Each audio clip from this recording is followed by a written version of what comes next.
Hey, Joe at Nelly Sportsline looking at college football for Saturday, November 11th. Looking in the ACC, I like Georgia Tech in an early game, plus 14 against Clemson. Georgia Tech's put up big numbers the last two games, 46 and 45 points. They're up to 5 and 4. It's been a nice turnaround for the Yellow Jackets. Brent Key went 4 and 4 since taking over for Jeff Collins last season, and they're up to 5 and 4 this season, looking at getting to a bowl game for a nice season.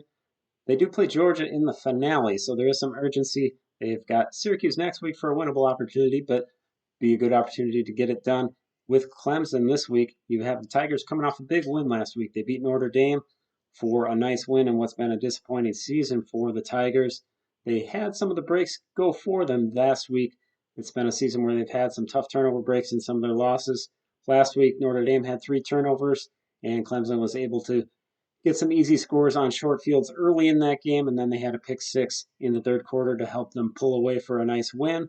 They still had less than 300 yards in the contest and not getting great offensive production overall. Clemson scoring just 19 points per game in ACC play, and Kate Klubnik's been a disappointment. He's 12th in QB rating in the conference. He's been sacked 8 times in the past 3 games. He's got an interception in each of those games. Compare him with Haynes King, who's 4th in QB rating in the ACC. King's only been sacked 8 times the whole season, and a big difference in big play potential as Georgia Tech and King averaging 8.2 yards per pass attempt, just 6.4 for Clemson and Klubnik. And this is Georgia Tech team that runs the ball very effectively.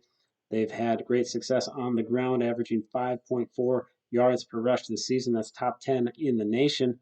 And you look at the past 3 games, they're up to 7.1 as they've had some great success lately.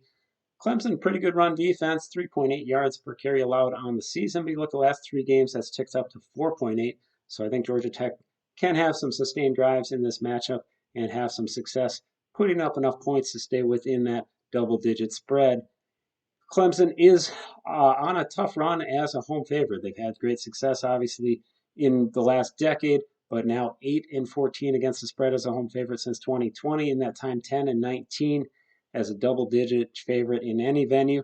And Georgia Tech under Key, 7 and 2 against the spread on the road, and 6 and 2 as a double-digit underdog. Some nice trends working with Georgia Tech as well. I like the Yellow Jackets again, plus 14 in ACC action on Saturday. The Nellies did have a tough Saturday last week, but still on an excellent run in college football since early October. 15 and 6 in our last 21 selections. Had a MAC win to start the week this week, and we should have some great opportunities for you on Saturday. Check it out at asawins.com. Thanks for checking out today's free pick. Best of luck this week.